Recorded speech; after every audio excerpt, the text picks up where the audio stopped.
Assalamualaikum warahmatullahi wabarakatuh. Perkenalkan, saya Talita Jarlina Daniswara Subekti dengan NIM 20005103799 dari kelas A, ingin menyampaikan kelompok sosial Partai Politik Indonesia, Partai Solidaritas Indonesia. Pertama-tama, saya akan menjelaskan sejarah PSI. Partai Solidaritas Indonesia atau PSI adalah partai politik baru yang didirikan pada tanggal 16 November 2014 berdasarkan Akta Notaris Widiatmoko SH nomor 14 tahun 2014.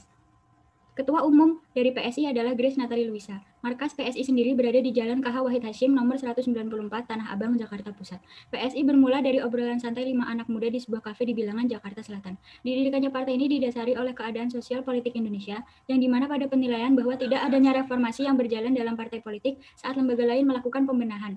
PSI menganggap selama 19 tahun pasca reformasi 1998, partai politik masih selalu menggunakan cara lama, dari mulai mahar, politik transaksional, dan tidak terlihatnya pengkaderan yang berkualitas antar sesama partai politik, sehingga produk yang dihasilkan itu-itu saja. Selanjutnya saya akan menyampaikan tentang kepemimpinan PSI.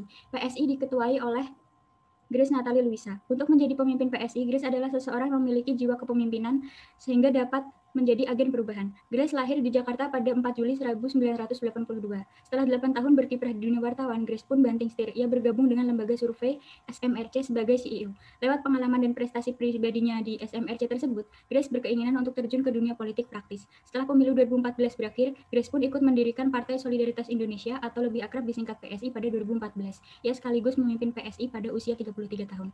Grace Natali mengendalikan anggota PSI dengan cara melakukan persuasi. Seperti contohnya, PSI menilai potensi anak muda milenial saat ini sangat luar biasa ketika berbicara politik. Karenanya, Grace mengambil kesempatan dengan mengkomodir kepentingan dan gerakan anak-anak muda yang kreatif dan penuh optimisme. Grace berusaha mengkomodir gerakan kelompok anak muda menjadi sebuah kebijakan, bukan kegiatan rutin atau seremonial. Lalu selanjutnya sistem nilai PSI. Sistem nilai PSI memiliki dua sistem, yaitu sistem nilai yang berfokus pada pemberdayaan perempuan, yang kedua yaitu sistem nilai yang berfokus pada pemberdayaan pemuda. PSI memiliki sistem nilai yang berfokus pada pemberdayaan perempuan, diantaranya yakni PSI memperjuangkan diberlakukannya larangan poligami bagi pejabat publik di eksekutif, legislatif, dan yudikatif, serta aparatur sipil negara. Partai ini akan memperjuangkan revisi atas Undang-Undang Nomor 1 Tahun 1974 yang memperbolehkan poligami. Ada pula sistem nilai mengenai pemberdayaan pemuda, yakni PSI meringankan pajak bagi kaum muda. Partai ini akan memperjuangkan penghapusan pajak penghasilan bagi para pekerja awal karir dan keluarga muda yang berpenghasilan di bawah 15 juta. Selanjutnya yaitu kegiatan rutin PSI. Yang pertama, saya akan menyampaikan tentang pertemuan rutin. PSI meluncurkan inisiatif donasi solidaritas, di mana PSI memberikan ruang kepada semua lapisan masyarakat untuk berpartisipasi memiliki saham PSI dengan mendonasikan dana iuran anggota secara rutin setahun sekali. Donatur akan mendapatkan kartu sakti. Kartu sakti adalah singkatan dari kartu solidaritas anti korupsi dan intoleransi yang akan diberikan kepada setiap orang yang mendonasikan sejumlah dana iuran anggota secara rutin. Kartu sakti dapat digunakan untuk terlibat dalam berbagai kegiatan PSI yang bersifat online dan offline, contohnya special event. Lalu yang kedua, saya akan menyampaikan tentang penerimaan anggota. PSI menggunakan sistem penerimaan anggota baru dengan mengisi formulir identitas diri secara online. Dan setelah pengisian data, nantinya jika diterima menjadi anggota PSI, pihak PSI akan menghubungi pendaftar dan memberitahu bahwa pendaftar berhasil melakukan registrasi. Lalu selanjutnya adalah pembinaan anggota. Kebaruan Partai Solidaritas Indonesia dapat diindikasikan dari karakter dan nilai dasar yang dianut Partai Solidaritas Indonesia, yang sekaligus menjadi syarat dapat bergabung dengan Partai Solidaritas Indonesia. Syarat yang pertama yaitu adalah partai baru dengan aktivis politik baru. Ini adalah cara sadar PSI sebagai partai baru untuk memutus mata rantai dari perilaku dan tradisi buruk partai-partai politik lama. Yang kedua yaitu partai dengan aktivis politik muda. PSI adalah partai baru yang dikelola aktivis muda berusia di bawah 45 tahun. Ini juga cara PSI menolak politik yang didominasi oleh orang-orang tua secara usia yang mengelola politik dengan cara tua dan usang. Yang ketiga itu partai baru yang inklusif dan pluralis. PSI adalah partai baru yang terbuka bagi seluruh anak negeri tanpa memandang latar belakang suku, agama, dan ras mereka.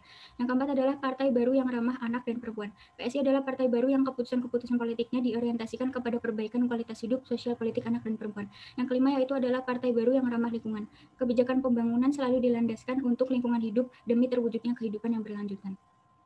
Yang keenam yaitu partai baru yang modern. PSI adalah partai baru yang modern karena menganut nilai-nilai kemanusiaan modern seperti penegakan demokrasi dan pembelaan terhadap hak asasi manusia. Lalu pemutusan keanggotaan. Anggota yang memenuhi semua syarat dalam menjadi anggota PSI akan diputuskan menjadi anggota tetap. Selanjutnya yaitu pengikut setia PSI. Partai Solidaritas Indonesia satu-satunya partai anak muda pengurus Partai Solidaritas Indonesia terdiri dari anak-anak muda di bawah 45 tahun yang belum pernah menjadi pengurus harian di partai politik apapun sebelumnya. Partai ini cenderung mengambil target partisipan kalangan anak muda, perempuan, dan lintas agama tanpa melihat golongan pendidikan rendah maupun tinggi, menganut agama apapun, rakyat golongan rendah hingga golongan menengah ke atas bisa menjadi pengikut setiap PSI. Bentuk strategi sosialisasi yang dilakukan oleh Partai Solidaritas Indonesia yaitu strategi sosialisasi melalui media sosial, strategi sosialisasi melalui komunikasi, dan juga strategi melalui tatap muka dan tepat sasaran. Strategi sosialisasi melalui media sosial yakni dengan cara menggunakan bahasa yang santai dan gaul dan membuat konten yang unik dan menarik. Lalu strategi sosialisasi melalui tatap muka atau face to face yang dilakukan oleh PSI dengan mengadakan acara-acara rutin. Yang terakhir adalah strategi sosialisasi tepat sasaran. Strategi sosialisasi PSI memiliki korelasi yang nyata dan berhasil menarik minat kaum muda untuk bergabung menjadi anggota PSI. Lalu selanjutnya adalah simbol kebudayaan. Singkatan PSI terinspirasi dari kalimat solidaritas, yang dimana salah satu misi dari partai ini adalah untuk menjunjung tinggi nilai solidaritas. Yang kedua yaitu Partai Solidaritas Indonesia identik dengan kaum muda. Salah satu yang menjadi ciri khas dalam partai politik ini ialah dalam memakai panggilan sapaan Bro dan Sis. Bro dan Sis merupakan singkatan dari Brother dan Sister. Logo Partai Solidaritas Indonesia terdiri dari beberapa elemen yakni sebuah segi empat berwarna merah dengan gambar kepalan tangan yang menggenggam bunga mawar berwarna putih, bertuliskan PSI dengan huruf P yang terbuka. Arti dan nama logo PSI antara lain yaitu warna dasar merah melambangkan keberanian, warna putih melambangkan kesucian, dan kejujuran warna hitam melambangkan kesetiaan, solidaritas, dan kekuatan. Tulisan PSI merupakan singkatan dari Partai Solidaritas Indonesia dengan huruf P yang terbuka. Ini menunjukkan bahwa PSI merupakan partai yang terbuka bagi semua golongan kalangan. Bunga mawar putih adalah lambang solidaritas internasional dengan gagasan demokratis yang substantif yang juga termaktub dalam UUD 1945. Perubahan sosial, PSI berawal obrolan santai dari berkualitas dan visioner 5 anak muda di sebuah kafe di Bilangan, Jakarta Selatan pada akhir 2014 menjadi awal cikal bakal terbentuknya Partai Solidaritas Indonesia. Jadi obrolan tersebut membuahkan sebuah partai yang lolos dari verifikasi pemilu 2019 dengan elektabilitas mengalahkan beberapa partai pendahulu. Hal ini membuktikan bahwa PSI mengalami perubahan sosial yang cepat atau revolusi. PSI memiliki pandangan luas untuk merubah keadaan politik yang tidak sehat menjadi keadaan politik yang menjunjung tinggi martabat perempuan, agama, hingga suku dan bangsa. Artinya PSI melakukan perubahan yang direncanakan.